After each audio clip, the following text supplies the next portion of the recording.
Well, hello, thank you for joining me today again on the Church History Trail. And where we find ourselves this evening is in Lower Ballinderry. And you can see a sign there for Lisburn. And of course, not only is Lisburn up that way, but so is Upper Ballinderry, and also the house that John Wesley preached in. And I've actually done a video on that house, so you'll find that in my John Wesley playlist. But where we are now is, as you can see, we're heading to the Moravian Church here in Lower Ballinderry. So I'm going to read this wee billboard out to you. Good information on this. It says Lower Ballinderry Moravian Church, and you can see the sign of the Moravians, the lamb with the flag. And then it says founded 1457, and of course it was founded by the followers of John Huss. The reason why they came to be called, they were originally known as Hussites, and the reason why they became known as Moravian Brethren was because of the area they came from. And it says there that this congregation was founded 1755, and then gives you a wee bit of information on the services. So that's where we're heading down to there now.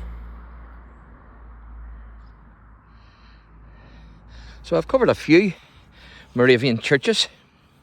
Covered one there the other day, which was in Glenavy. Unfortunately, the building's no longer with us, but in place of the building, they built the Protestant Hall there in Glenavy. You can see the lovely flowers out. I think they're roses, you can correct me if I'm wrong, but that's what they look like to me. So I'm going to take you on a wee tour here of this building, and as I do, I'll give you a wee bit of commentary. So the Moravian work in Ireland was actually started by the Moravian evangelist and hymn writer John CENNICK, who was born in Reading, England on the 12th of December 1718. Now on October the 16th, 1750, CENNICK came to Ballinderry where he preached. And on Thursday the 29th, he preached for a second time at Ballinderry. And what he was doing was, he was actually preaching here, then going to Dublin. And to Dublin and back then was 2 days, because you'd done it on horseback or else you walked. And so it was taking him 2 days there, 2 days back. And so he preached here regularly after coming from Dublin. So on the 1st of December, CENNICK was shown 3 halls at the manor house of Lord, and I'm going to take you in and show you this here building here, because this is the church. So he was shown 3 manor houses, or manor halls, at the manor house of Lord Conway. See if the gate's open. I think it is. And of course, Lord Conway was the Earl of Hertford.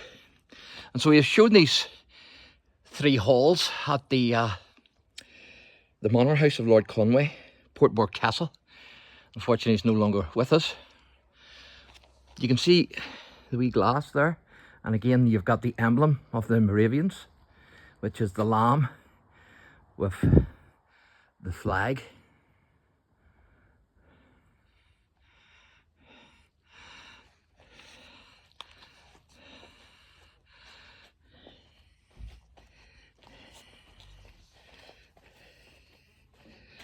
Just shut this gate on our way out. I'm going to take you down this wee gate.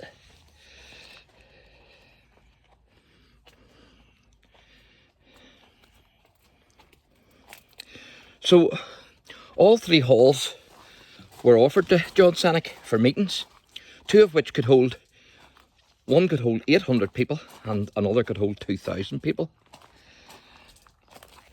So amazing. And this is the garden. They bought this field as well, and so they own this field as well. And of course, Portmore Castle was known for its ivory tables, and its marble halls, and even the extensive stables had marble fittings themselves. So certainly he liked his luxury, no doubt about it. So this here part here that I showed you is the church, and that part there is the house, the manse that we would call. There's a water pump there as well. So you certainly get the feel here that you're going back in time. So I'm going to take a wee walk down here through this beautiful wee setup. I'll let you actually see that.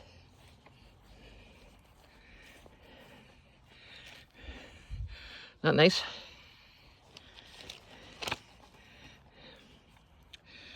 So he actually preached at the stables on the 2nd of December to a great crowd, and down at Portmore Castle at the manor. And on the 7th of February 1751 he preached at the Portmore stables to about 1,000 people in spite of the dreadful snow. So he preached down at the castle on the 2nd of December to a great crowd, as I just said. And he also then preached at the Portmore stables to about 1,000 people in spite of the snow. So quite amazing. Beautiful, this, isn't it?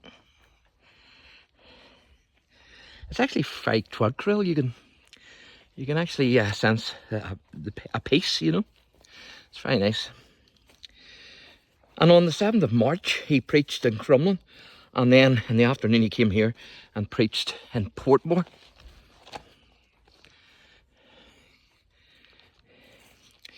Now, on the 25th of March, a meeting was held at Portmore concerning the establishment of a Moravian society in the area. And on the 26th of March, the Ballinderry Society was settled.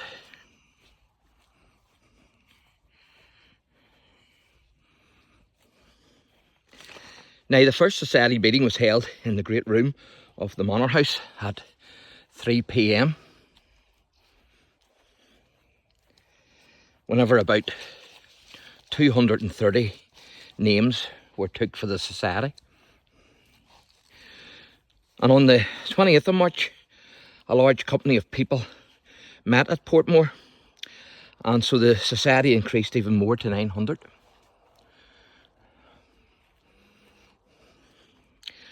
Now, on the 6th of September 1751, John CENNICK and Peter Sims laid the foundation stone for a Moravian church at Portmore here in Ballinderry, of course, which is Lower Ballinderry.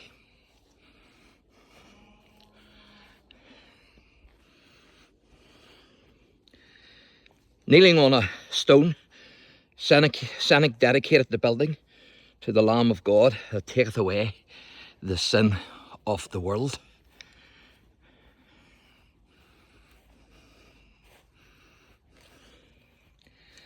Now, Bishop Johannes van, I'll try and pronounce this, Wattville, I think that is.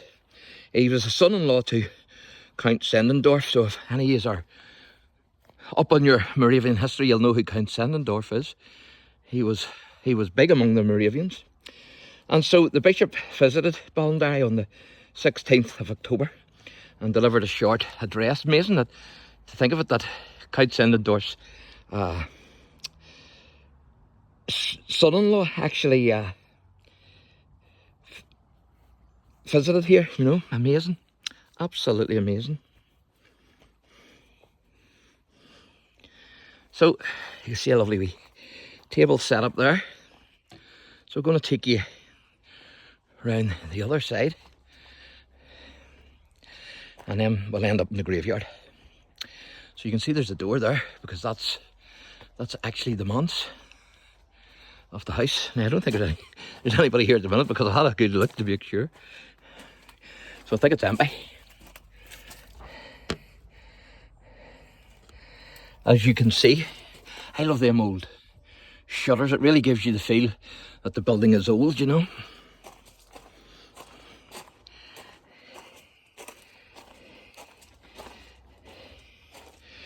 So as I say, the son-in-law then to Count Sendendorf delivered a short address here. There's a wee cup there, so maybe there's somebody about. There's a wee dog in there, I think. There's something in there. No, it's not. I thought it was a dog at first. So, the new chapel then was opened here at Lower Ballinderry in December 1751. So I'm going to take you up the side here. I hope there's nobody about. And it was the 25th of December. And of course we all know what the 25th of December is. No, there's nobody living in there. It's Christmas Day. So it was opened on the 25th of December 1751, which of course was Christmas Day. Now we were around the other side there, at the front of the door. So there's definitely nobody living in there.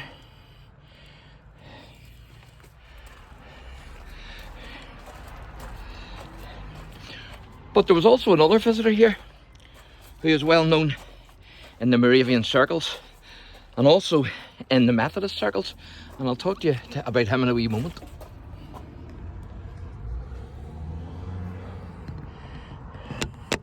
So that's the church itself. You can see the pulpit there.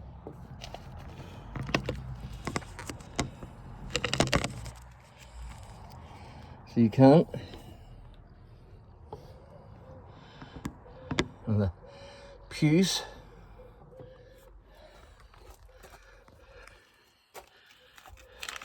Take you down here and let you see it from here. There's a wee photo on the wall. So what I'm going to do is I'm going to try. I'm not sure if this is still used, this church, or not.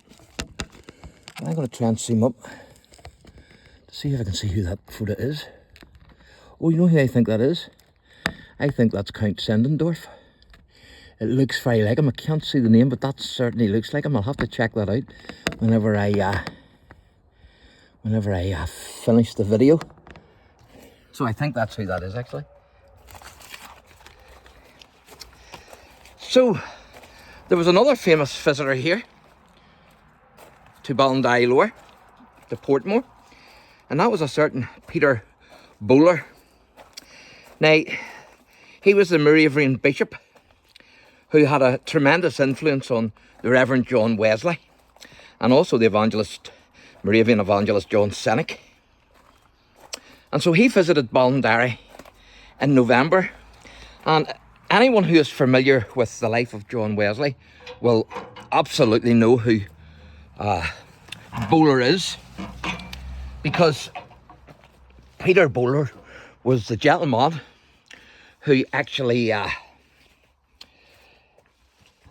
encouraged John Wesley, because John Wesley was a minister in the Anglican Church, but he had no assurance of salvation, and he was a tormented man.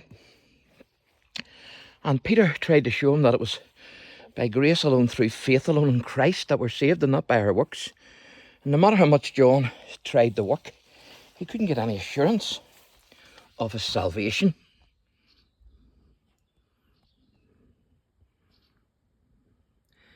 Date's 1878. Now you're not going to see a lot of this because, as you can see, they're not buried there. This is where they've fallen over and they've been moved here, but the ivy is covering them. But he had no assurance of salvation, John Wesley, and Peter Bowler tried to encourage him to believe it's through faith, not by your works, John. And he was invited to a Moravian meeting in Aldersgate Street. It's known as Wesley's Aldersgate Gate Experience. And in the middle of the meeting, he interrupted, and he says, "I now know that Christ died for my sins." He got full assurance of salvation. So as you see, we can't really make these out, but I'll show you them anyway. Now, on the 11th of July, news of the death of John CENNICK was brought to the congregation at the age of 36.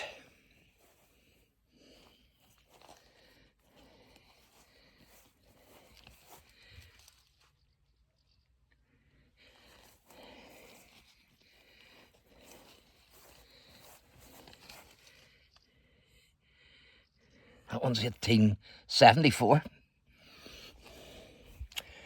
So, news of the death then was brought to the congregation of John CENNICK. And he had died at the age of 36. And he was buried in the Moravian burial ground in Chelsea, in England. That's William Henry Barnes, in memory of his beloved wife. She died the 27th of August 1902, aged 68. And also their children.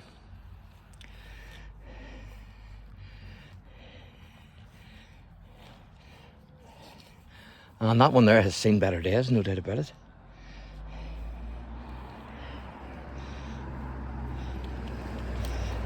Now, in 1758, negotiations for a burial ground occurred and were completed. And this is the Moravian burial ground here at the Moravian church, but there's also a burial ground, an ancient burial ground, on down the Portmore Road there, and an ancient church which I videoed, known as the Ballinderry medieval church. So if you type in the Ballinderry medieval church, the church history trail, that should come up for you. So this is the burial ground here of the Moravians. Now, on the 3rd of February, the remains of little Maria, or Mary Ann Sims, who was actually the minister's daughter, and his wife's daughter, was buried at the graveyard, and the burial ground was then consecrated. So the oldest headstone is 1767. So I'm going to take you back round, and I'm going to show you the back into that window where I don't think it's a dog, but I'm going to check to make sure, but I don't think it is. I think it's just a blanket or something. But in the months of October and November 1768, the congregation was repeatedly exposed to danger through the actions of some of the neighbours. Now, mobs gathered and attacked the Moravian houses. They threw large stones at the windows and the doors, which they broke, and they even fired shots at them. And the meetings didn't escape either, because they even attacked the Moravians while they met in the chapel. So the minister in particular was the object of the mob's hatred, and it was only by the grace of God that no one was actually killed. So there was also a Moravian society in Upper Ballinderry for many years, but it's no longer there today. And I'm not sure even if this one's here today, because it certainly does look derelict, unless maybe they still meet in the church, I don't know. So a fire destroyed the chapel and its other buildings on the 19th of April 1835. Now, the foundation stone for the new church was laid on the 14th of July 1835. And of course, this is it here, what we're looking at.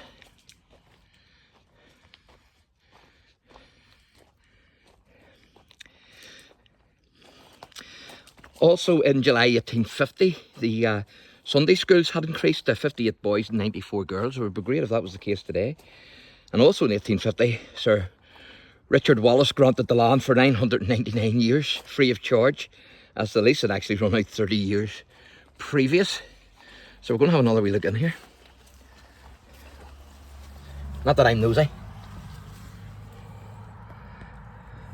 I thought that was a dog. It's not a dog. It's a blanket. But you can see it's quite empty.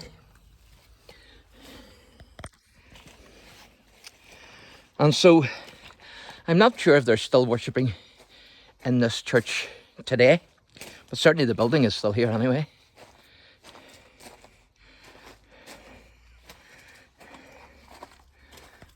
I have an RV look in here, but I've already seen in here, it's empty. You can see the wooden floorboards there. See that? So there you go, folks. This has been another lengthy video, but certainly a great history here with the Moravians. So thanks for watching, and God bless.